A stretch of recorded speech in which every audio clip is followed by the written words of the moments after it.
I'm Kiera Carter, 35 years old, a single mom living in a cozy apartment in Portland, Oregon where the rain-soaked streets and evergreen forests feel like home. My days revolve around my 12-year-old son, Noah, whose curious eyes and love for marine biology remind me so much of his father, James. I'm a part-time photographer, capturing the raw beauty of families and nature, and a school administrative assistant to pay the bills. Life hasn't been easy since James, a Coast Guard officer, died in a rescue mission 6 years ago, leaving me to raise Noah alone. I've learned to stretch every dollar to find joy in small moments, like Noah's laughter when we spot seals on the Oregon coast. But nothing prepared me for the call that changed everything. It was a crisp Saturday morning, the kind where the air smells of pine and possibility. Noah burst into our tiny kitchen, his sneakers untied, buzzing about biking with his friend Liam in Forest Park. "Mom, Liam's dad is driving us to the trails. Can I go?" he asked, already shoving toast in his mouth. I glanced up from my coffee, smiling at his enthusiasm. "Helmet and phone?" I asked our usual safety check. He rolled his eyes, classic preteen, and nodded. "I'm not a baby, Mom." I ruffled his sandy hair, ignoring his playful dodge. "Humor me. Be back by 4 for your science project shopping." "Okay." He grinned, promising, and pedaled off with his friends, waving back as I watched from our window. That was the last moment of our old life. At 11:18 a.m., my phone rang, an unfamiliar number. A woman's voice, calm but urgent, asked if I was Noah Carter's mother. My heart stopped as she explained. A car had veered onto the bike trail, hitting Noah. He was in critical condition en route to Portland General Hospital. The world blurred. I don't remember grabbing my keys or driving, only sprinting through the hospital's sliding doors, gasping Noah's name to the receptionist. "He's in surgery," she said gently. "I'll get someone to update you." The surgical liaison met me in a quiet room, her kind eyes steadying me as she explained Noah's injuries. Severe head trauma, a fractured femur, broken ribs, and internal bleeding. The neurosurgeon was working to reduce brain swelling, but the next 24 hours were critical. "Is he going to die?" I asked, my voice of strangers. She didn't sugarcoat it. "He's young and was healthy before this." "That's in his favor, but it's serious." I called my father, Robert, barely coherent through tears. He promised to come immediately. Then I sat in the waiting room surrounded by other worried families. My world reduced to one thought. Noah had to survive. Noah's surgery lasted 6 agonizing hours. I paced the hospital waiting room, my sneakers squeaking on the linoleum, whispering desperate prayers to a universe I hoped was listening. Every beep from a distant monitor made my heart race as if it might carry news of my son. When the surgeon finally emerged, his face was somber but steady. "We stopped the bleeding in Noah's brain," he said, "but there's still significant swelling. He's in a medically induced coma to give his brain time to heal." He warned me to prepare for the sight of tubes, bandages, and machines in the ICU. "The next 48 hours are crucial," he added. "We're doing everything we can." When I saw Noah, my knees nearly buckled. My vibrant boy who'd been chasing waves and sketching fish just hours ago lay still, his head bandaged, a ventilator breathing for him. His face was swollen, bruised, unrecognizable. I sank into the chair beside him, taking his hand gently, mindful of the 4 line. The nurse, Rachel, encouraged me to talk to him. "He might hear you even now," she said. So I did, my voice shaking as I told him about the marine biology camp we'd planned for summer, the time he dressed as a scuba diver for Halloween, mimicking his dad. I promised we'd visit the aquarium when he woke up. I kept talking, afraid silence might let him slip away. My father arrived that evening, wrapping me in a hug that unleashed a flood of tears. "You're not alone, Sierra," he whispered, his voice thick with emotion. He stayed until nightfall, but my mother, Linda, didn't come. "She's tied up with a charity event," Dad explained, apologetic. "She's praying for Noah."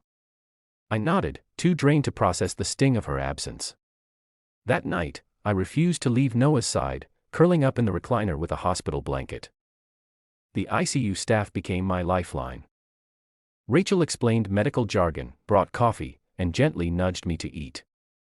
I couldn't imagine stepping away, terrified Noah might wake up scared or take a turn for the worse without me there. Growing up in Seattle, I lived in the shadow of my mother Linda's expectations. Our modern waterfront home was a showcase of her success as a real estate agent, but inside, it was a pressure cooker. Linda demanded perfection, perfect grades, perfect manners, perfect appearances. My younger sister Claire was her pride and joy, a straight-A student with a knack for debate and a polished charm that won everyone over. I wasn't a slacker, decent grades, soccer team, no trouble. But to Linda, I was never enough. "Why can't you be more like Claire?" was her constant refrain. If Claire aced a test, my B was a failure. If she won a debate trophy, my game-winning goal was ignored. My father, Robert, a quiet engineer, tried to soften Linda's criticism. "She just wants the best for you," he'd say, but his words couldn't erase the hurt. By high school, I stopped trying to meet her standards. Instead, I found my own way. Photography became my escape, capturing candid moments of life that felt real, not staged. Volunteering at a local animal shelter gave me comfort in the wagging tails and purring cats who didn't judge me. These passions built a sense of self Linda couldn't touch, though her disapproval never faded. I carried that weight, always hoping for her acceptance, but never quite reaching it. In college, I met James, a Coast Guard cadet with a warm smile and a steady heart. He saw me, not Linda's flawed daughter, but Sierra, the woman who loved capturing sunsets and laughing at her own bad puns. He valued my photos, my quirks, my dreams. For the time, I felt truly seen. When I told my parents about our engagement at 22, Linda was livid. "A Coast Guard boy. You're throwing away your future," she said, dismissing James' service. I pushed forward, marrying him in a small Portland ceremony. Linda attended, her smile tight, criticizing the venue and my simple dress. Dad slipped me a check whispering, "I'm proud of you." Noah came a year later, a perfect blend of James's adventurous spirit and my green eyes. Even Linda softened around him, though her suggestions about his upbringing grated. Too much screen time, not enough structure. James deployed twice, and I leaned on my parents for help during those stretches. But Linda's support came with criticism of my parenting, my part-time photography, my messy life. Then at 29, my world shattered.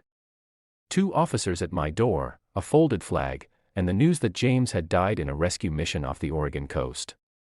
Noah, just 5, couldn't grasp why Daddy wasn't coming home. Grief swallowed me.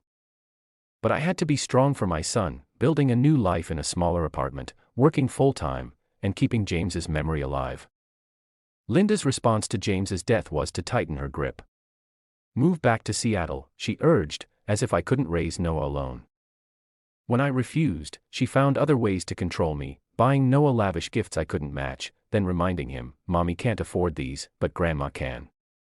She'd schedule outings that clashed with my time with him, painting me as the bad guy when I objected. Meanwhile, Claire's life sparkled, married to a tech executive, raising twin boys in a sleek Seattle home.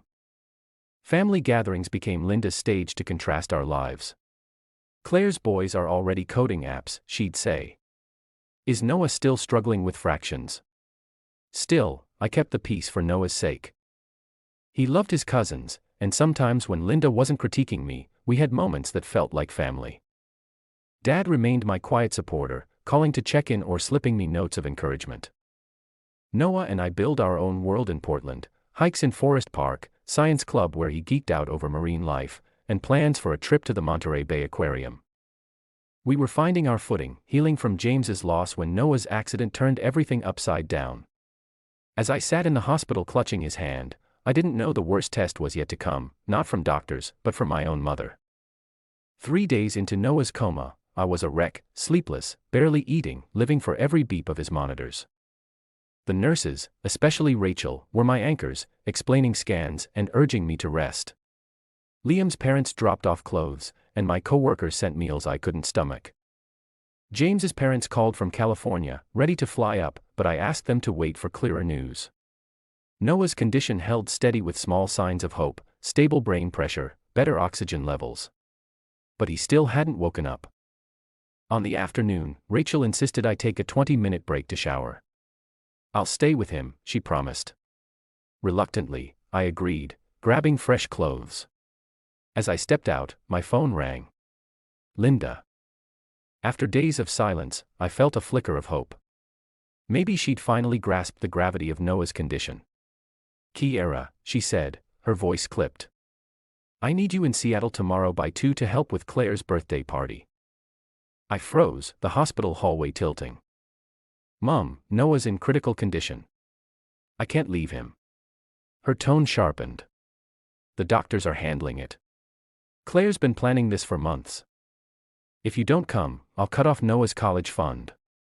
My son was fighting for his life, and she was talking about a party. Anger surged, replacing fear.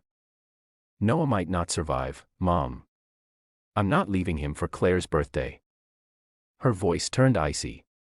Family loyalty is a two-way street, Sierra. If you don't show up, don't expect our support. Something snapped. 35 years of her control, her criticism, her conditions crystallized in that moment. I choose Noah, I said, my voice calm but unshakable. Goodbye. I hung up, deleted her number, and walked back to Noah's side, a strange peace settling over me despite the chaos. Back in Noah's room, I sat by his bed. The weight of cutting ties with Linda mixing with the constant fear for my son. Rachel noticed my shaken expression. Everything okay? She asked. Not really, I admitted. But I'm here for Noah. The monitors beeped steadily, a reminder of his fragile state. Doubt crept in as I replayed Linda's threat. Noah's college fund was a safety net I couldn't replace easily on my salary. Would my decision hurt him long term? But then I remembered a moment from years ago. Noah, age 7, coming home from a day with Linda, asking, Mom, are we poor? Grandma says we'd have a big house if you'd married someone richer.